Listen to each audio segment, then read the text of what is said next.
ಪ್ರಿಯ ವೀಕ್ಷಕರೇ, hi Karnataka news ಚಾನೆಲ್ಗೆ ನಿಮ್ಮೆಲ್ಲರಿಗೂ ಪ್ರೀತಿಯ ಸ್ವಾಗತ ಸುಸ್ವಾಗತ.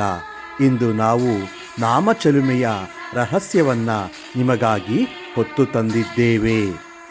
ಈ ಸ್ಟೋರಿಯಲ್ಲಿ ನಾಮಚಲುಮೆಗೆ ನಾಮಚಲುಮೆ ಎಂದು ಹೆಸರು ಬರಲು ಕಾರಣವೇನು?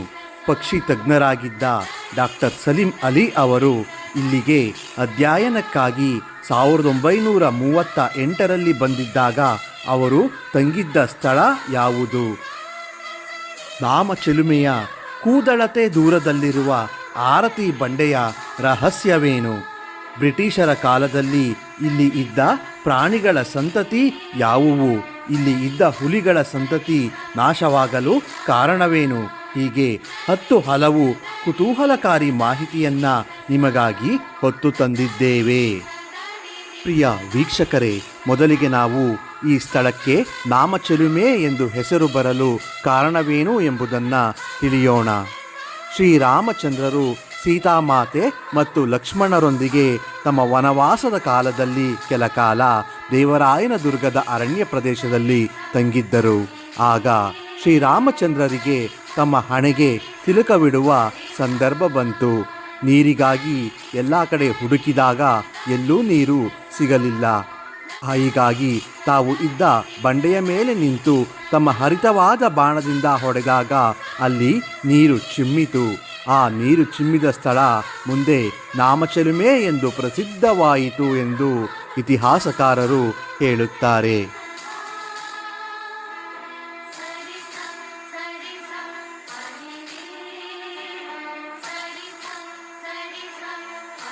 ಪ್ರಿಯ ವೀಕ್ಷಕರೇ, ಈಗ ನೀವು ನೋಡುತ್ತಿರುವುದು ಶ್ರೀರಾಮಚಂದ್ರರು ತಮ್ಮ ಬಾಣವನ್ನು ಹೂಡಿ ನೀರು ಚಿಮ್ಮಿಸಿದ ಸ್ಥಳವನ್ನ. ಇಲ್ಲಿ ಎಂತಹ ಬರಗಾಲದಲ್ಲೂ ಕೂಡ ನೀರಿನ ಹರಿವು ಇದ್ದೇ ಇರುತ್ತದೆ. ಭಕ್ತಾದಿಗಳ ಅನುಕೂಲಕ್ಕಾಗಿ ನೀರು ಚಿಮ್ಮಿದ ರಂಧ್ರದ ಪಕ್ಕದಲ್ಲೇ ಮತ್ತೊಂದು ರಂಧ್ರವನ್ನು ನಿರ್ಮಿಸಿದ್ದಾರೆ. ಮುಂದೆ ಈ ನೀರು ಈ ಕೊಳವನ್ನು ಸೇರುತ್ತದೆ.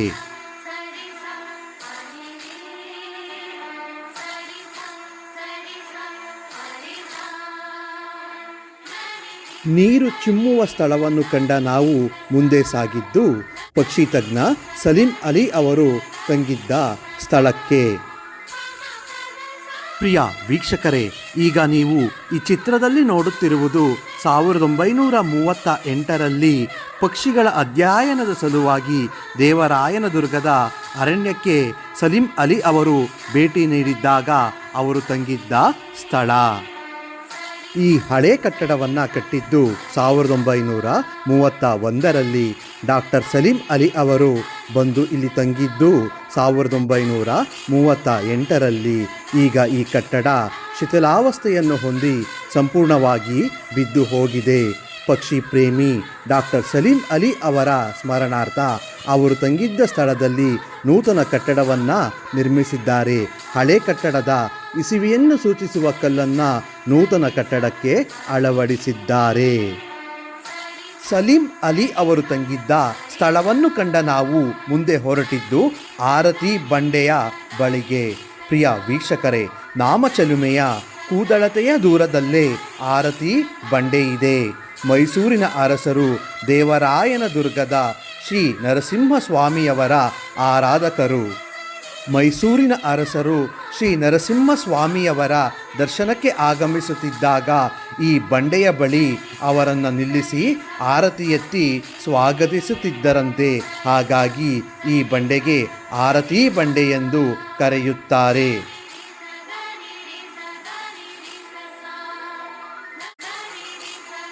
ಪ್ರಿಯ ವೀಕ್ಷಕರೇ, ದೇವರಾಯನದುರ್ಗದ ಅರಣ್ಯ ಹಿಂದೆ ದಟ್ಟ ಅರಣ್ಯವಾಗಿತ್ತು. ಬ್ರಿಟಿಷ್ ಅಧಿಕಾರಿ, ತುಮಕೂರಿನ ಪ್ರಪ್ರಥಮ ಕಲೆಕ್ಟರ್ ಆಗಿದ್ದ ರಿಚರ್ಡ್ ಸ್ಟೀವರ್ಟ್ ಡಾಬ್ಸ್ ರವರು ತಮ್ಮ ಪುಸ್ತಕದಲ್ಲಿ ಹೇಳುವ ಪ್ರಕಾರ ಇಲ್ಲಿ ಹುಲಿಗಳು, ಕಡವೆ ಮತ್ತು ಸಾಂಬಾರ್ ಜಾತಿಯ ಜಿಂಕೆಗಳು, ಕಾಡು ಹಂದಿಗಳು, ಕರಡಿಗಳು, ಚಿರತೆಗಳು ಯಥೇಚ್ಛವಾಗಿದ್ದವು.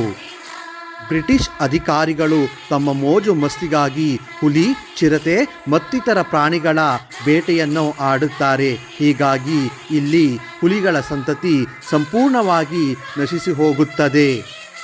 ಡಾಬ್ಸ್ ರವರು ಹೇಳುವ ಪ್ರಕಾರ ಇಲ್ಲಿ ಒಬ್ಬ ಬ್ರಿಟಿಷ್ ಅಧಿಕಾರಿ ಕೆಲವು ದಿನಗಳಲ್ಲಿ ಇಲ್ಲಿ 200ಕ್ಕೂ ಹೆಚ್ಚು ಜಿಂಕೆಗಳನ್ನು ಬೇಟೆಯಾಡುತ್ತಾನೆ ಮತ್ತು ಸಾವನ್ನಪ್ಪಿದ ಜಿಂಕೆಯ ಇಡೀ ದೇಹವನ್ನು ತುಮಕೂರಿನ ಮಾರ್ಕೆಟ್ನಲ್ಲಿ ಕೇವಲ 4 ಆಣೆಗೆ ಮಾರುತ್ತಿದ್ದನು ಎಂದು ತಮ್ಮ ಪುಸ್ತಕದಲ್ಲಿ ನಮೂದಿಸಿದ್ದಾರೆ. ಹುಲಿ ಮತ್ತು ಚಿರತೆಗಳ ಸಂತತಿ ಈ ಅರಣ್ಯದಲ್ಲಿ ನಶಿಸಿ ಹೋಯಿತೋ ಆಗ ಕಾಡು ಹಂದಿಗಳ ಸಂತತಿ ಯಥೇಚ್ಛಗೊಂಡಿತು ಮತ್ತು ಈ ಅರಣ್ಯದ ಅಂಚಿನಲ್ಲಿರುವ ಜಮೀನುಗಳಿಗೆ ನುಗ್ಗಿ ಬೆಳೆಗಳನ್ನು ನಾಶ ಮಾಡುತ್ತಿದ್ದವು ಎಂಬ ಅಂಶವನ್ನು ಕೂಡ ಅವರು ತಮ್ಮ ಪುಸ್ತಕದಲ್ಲಿ ನಮೂದಿಸಿದ್ದಾರೆ. ವೀಕ್ಷಕರೇ, ಡಾಬ್ಸ್ ರವರು ಹೇಳುವ ಪ್ರಕಾರ ಹುಲಿಯೊಂದನ್ನು ಕೊಂದು ತುಮಕೂರಿಗೆ 4 ಮೈಲಿ ದೂರದಲ್ಲಿ ಅದರ ಚರ್ಮವನ್ನು ಸುಲಿದು ಬ್ರಿಟಿಷ್ ಅಧಿಕಾರಿ ತಮ್ಮ ಗೆಳೆಯರೊಬ್ಬರಿಗೆ ಗಿಫ್ಟ್ ಆಗಿ ನೀಡಿದರು ಎಂದು ತಮ್ಮ ಪುಸ್ತಕದಲ್ಲಿ ಹೇಳಿಕೊಂಡಿದ್ದಾರೆ. ವೀಕ್ಷಕರೇ, ಈ ಎಪಿಸೋಡ್ ನಿಮಗೆ ಇಷ್ಟವಾಗಿದ್ದಲ್ಲಿ ಈ ವಿಡಿಯೋವನ್ನು ಲೈಕ್ ಮಾಡಿ ಮತ್ತು ನಿಮ್ಮ ಸ್ನೇಹಿತರೊಂದಿಗೆ ಹಂಚಿಕೊಳ್ಳಿ ಮತ್ತು ನಮ್ಮ ಚಾನಲನ್ನು ಸಬ್ಸ್ಕ್ರೈಬ್ ಮಾಡುವುದನ್ನು ಮರೆಯಬೇಡಿ ಎಂದು ಹೇಳುತ್ತಾ ಈ ಕಾರ್ಯಕ್ರಮವನ್ನು ಇಲ್ಲಿಗೆ ಮುಕ್ತಾಯಗೊಳಿಸುತ್ತಿದ್ದೇವೆ. ಧನ್ಯವಾದಗಳು.